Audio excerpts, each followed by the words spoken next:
You're probably watching this right now with a quiet fear in your chest, wondering if all these failures mean you're running out of time or falling behind in life. Every rejection, every mistake, every plan that didn't work feels like proof that others are moving ahead while you're stuck. But what if the very thing you're trying to escape, failure, is actually the strongest evidence that you're growing, evolving, and moving forward in ways most people never dare to? What if this moment you're in isn't the end of your progress, but the beginning of a deeper transformation that's preparing you for something bigger than you can see right now? Every failure you experience is not a sign that you're losing ground. It's evidence that you are stretching beyond who you used to be. Growth, by its very nature, is uncomfortable. It demands that you leave familiar territory and step into spaces where you don't yet have mastery. When you fail, it feels personal, like a verdict on your ability or your worth. But if you look closer, failure only shows up when you are trying something that matters, something that requires you to expand. If you were truly falling behind, you wouldn't be failing at all. You would be standing still, repeating the same safe patterns, never risking enough to learn something new. Think about how learning works in real life. A child learning to walk doesn't consider falling a disaster. It's part of the process. They fall hundreds of times, yet no one concludes the child is bad at walking. Each fall strengthens their balance, coordination, and muscles. The only reason falling exists is because walking is being attempted. In adulthood, we forget this logic. We expect progress without missteps, success without trial, confidence without evidence. Failure feels like regression only because we've been taught to associate it with weakness, not with learning. But in reality, every failure means you've gathered information you didn't have before. You now know what doesn't work, what needs adjusting, and where your current limits are. That knowledge is growth, even if it doesn't feel like it in the moment. Consider Thomas Edison, a name almost synonymous with invention and success. What often gets skipped is the sheer volume of failures behind his achievements. While developing the electric light bulb, he tested thousands of materials that did not work. When asked about these failures, he famously said he hadn't failed but had found thousands of ways that didn't work. This wasn't a clever line to save face. It was an accurate description of growth. Each unsuccessful attempt refined his understanding.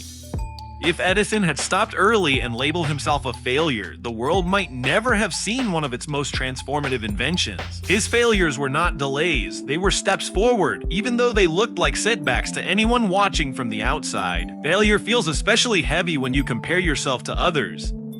You look around and see people who appear to be ahead, more successful, more confident, more accomplished, and you assume your failures mean you're late to life. But what you're seeing is a highlight reel, not the full story. For every visible success, there are invisible moments of doubt, rejection, and lost. J.K.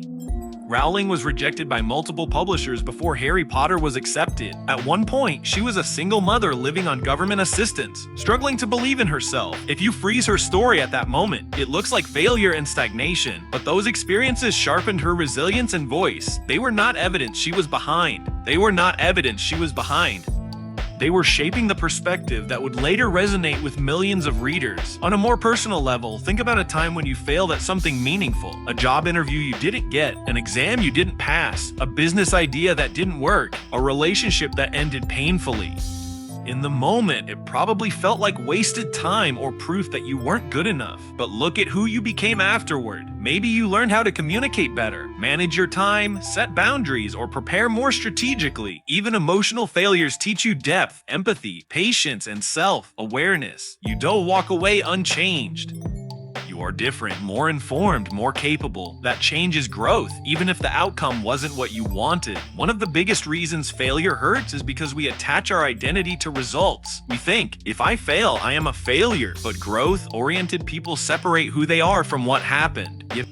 They understand that failure is feedback, not a label. Michael Jordan, widely regarded as one of the greatest basketball players of all time, was cut from his high school varsity team. Instead of internalizing that moment as proof of inadequacy, he used it as fuel. He practiced relentlessly, not to erase the failure, but to grow beyond it. Later, he openly spoke about missing thousands of shots and losing hundreds of games, crediting those moments as the reason for his success. His growth didn't happen despite failure, it happened because of it.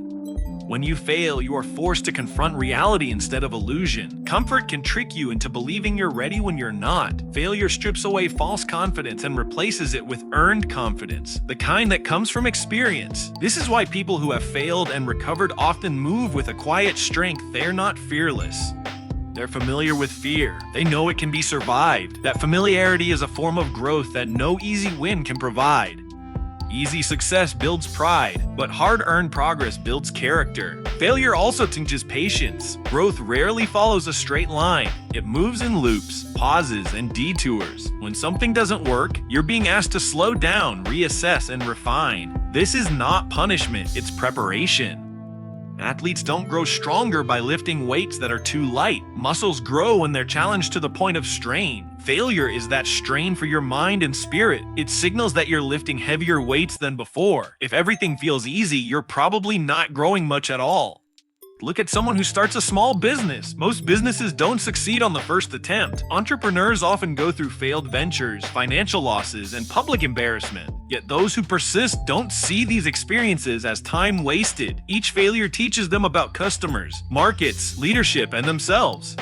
By the time they succeed, they've developed skills and judgment that can't be taught in a classroom. If they had succeeded instantly, they might not have had the resilience to sustain that success. Failure, in this sense, is not a delay, it's training. Emotionally, failure forces honesty. It makes you ask difficult questions. What do I really want? What am I willing to sacrifice? Where do I need to improve? These questions are uncomfortable, but they lead to clarity. Clarity is growth. Without failure, many people drift through life believing they're moving forward, when in reality, they're just avoiding discomfort.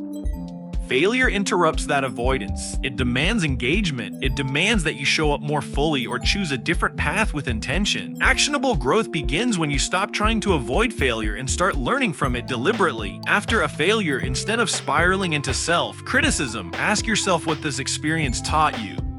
What skill needs strengthening? What assumption turned out to be wrong? What would you do differently next time? This mindset doesn't make failure painless, but it makes it productive. Pain without learning is suffering. Pain with learning is growth. It's also important to understand timing. Growth often happens before results show up. You may be becoming more disciplined, more skilled, more self-aware, yet externally it looks like nothing is changing. Failure can make this gap feel unbearable, but just because progress isn't visible doesn't mean it isn't happening. Bamboo spends years growing roots underground before it shoots up rapidly.